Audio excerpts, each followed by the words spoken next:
xibaar yu wér te wóor ca tàng-tàng ba abonnez-vous pour ngeen di mën di jot suñuy vidéo.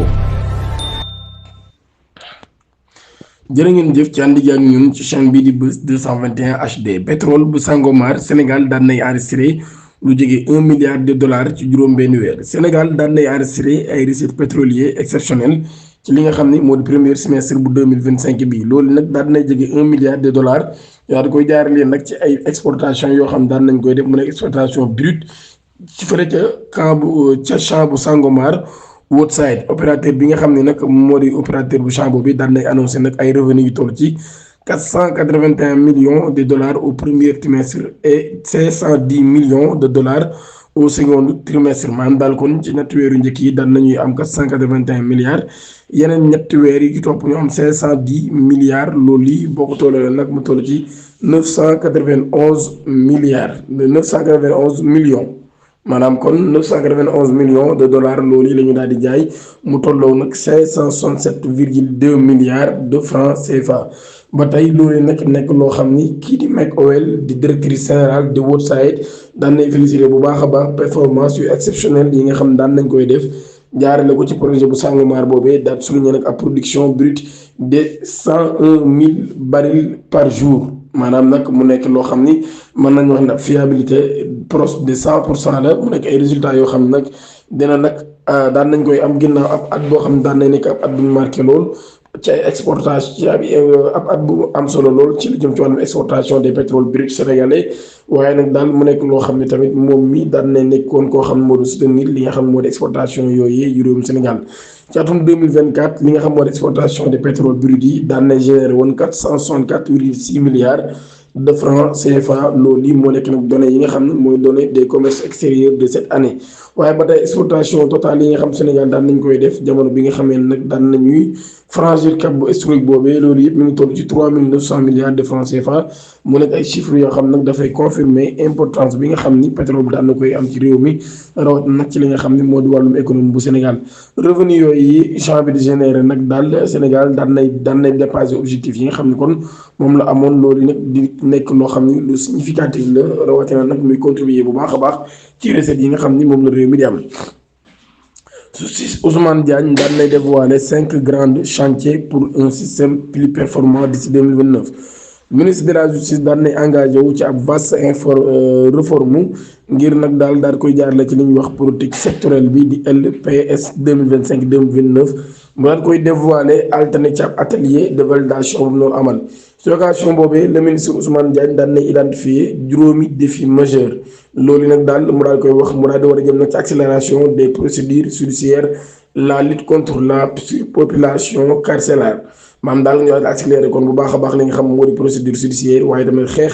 ci bari gi nga xam ne nit ñi dañ koy bari ci kaso yeeg yooyu maanaam surpeuplé bi nga xam ne kon daal na koy surpeuplé waaye tamit xeex ngir lu jëm ci li nga xam ni waaye tamit daal di adopté li nga xam ni moo di aux enjeux numériques de la modernisation des infrastructures judiciaires maanaam kon fexe ba jéem a numériser mbir yi waaye daal ci adopté bu baax a baax waaye tamit daal di renforcer li ñuy wax ressources humaines bi loolu yi kon nekk juróomi mbir yi nga xam daal na koy bëgg mu nekk rek ab stratégie boo xam dina orienté wu daal di jëm nag ci ay réforme des systèmes pénitentiaires ngir nag ñu daal di gën a am ab protection judiciaire des enfants maanaam xale yi ak li ñuy wax promotion de la bonne gouvernance ak li ñuy wax renforcement de l'administration des secteurs. Justice le pôle d'avocats de Farba Ngom daal nañuy annoncé ab plainte contre le quotidien bu yor bi pôle d'avocats de Farba Ngom daal nañuy wax nag dinañ déposé ab plainte mercredi bi 30 juillet ngir nag daal di koy porter plainte ñi nga xam ne ñoo di journal bu yor bi ngir diffamation division de fausses nouvelles loolu yi lañ daal di xamle ginnaaw bi nga xamee ni dimanche bi ñu weesu ab publication boo xam ni dañ koo daal di def journal bi nag daal ne xam ne nag daal 1 milliard de francs CFA la ñu daal di génne ngir nag daal di mën a financer mobilisation boobee ñu organisé woon ca waru suuf gi mën nag daal ñoom ñu daal di xam ne nag fii ak suba dinañ déposer ab plainte ngir nag diffamation ak division des fausses nouvelles loolu la Maître Babacar Cissé daal di déclaré nekk membre du collectif d'avocats de Farba Ngom loolu yi daal di xam ne ñoom nag ci 1 milliard yi ñu wax ni Farba Ngom génnee na ko nee nañ joxe na ci 120 millions 200 millions pour 120 bis yoo xam ne dañ ko doon luye waaye tamit xam ne leen daal 300 millions pour 8400 personnes yoo xam ne dañ leen a yaboon ci bis yi ngir indi leen fa nga xam ne fa la manifestation ba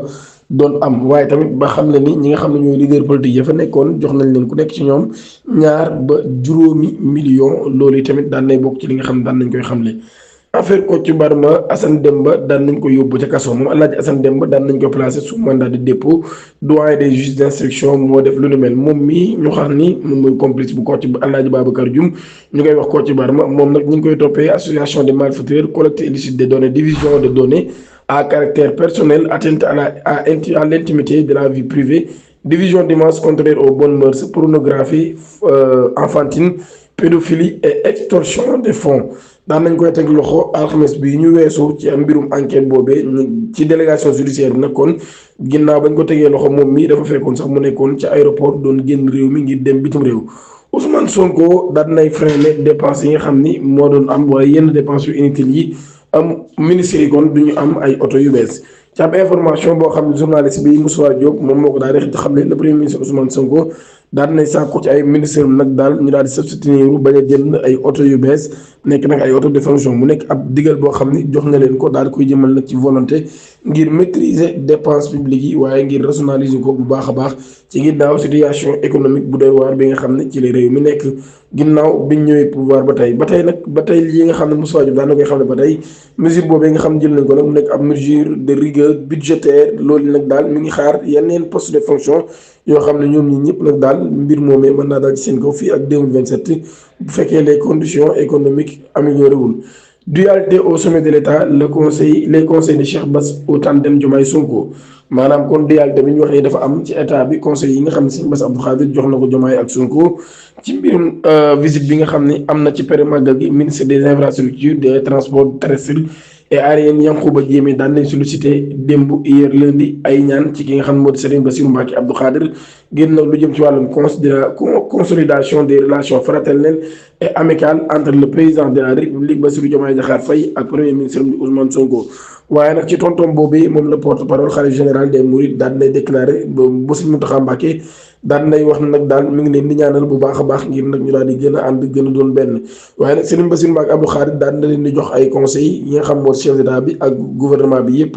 moom mii nag daal nee na ñoom yàgg nañoo ànd ci ay épreuves yu metti lool ba nañu accès ci li nga xam ne moo di nguur gi le président de la république ak son premier ministre ñoom ñi nag daal dañoo war a am li ñuy wax maanaam yërmande li ñuy wax maanaam tolérance ba tey conseil bi nga xam ne jox na ko le président Bassirou Diomaye Faye le président Bassirou Diomaye Faye dafa war a nangu nag daal li nga xam ni moo di li yàlla dogal mun nag daal dafa war a xam ne Ousmane Sonko moom mii moo ko proposé li nga xam ne moo di sénégalais yi neen nag daal ci recommandation boobu ci lañ ko daal di fale sénégalais yi loolu la Serigne Bass Abdou Khadre daal déclaré conseil bi mu jox Ousmane Sonko aussi neen nag daal Ousmane Sonko mi nga xam ne mooy chef du gouvernement bu Sénégal le premier ministre Ousmane Sonko dafa war a nangu tamit li yàlla dogal xam nag daal même bu dee moo proposé Diomaye Faye sénégalais aussi yàlla moo dogal Diomaye Faye daal di nekk li nga xam ne moo di président loolu yi nga daal di xam ne moom Serigne Bassirou Mbacké Abdou Khadre porte-parole khalife général des Mourides daal di koy jox ay conseils mu daal di koy jox li nga xam nag moo di tandem Diomaye Sonko di leen jaajëfal baax a baax ci ànd gi ak ñun di leen jox dig daje ba ëllëg incha allah jërë ngeen jëf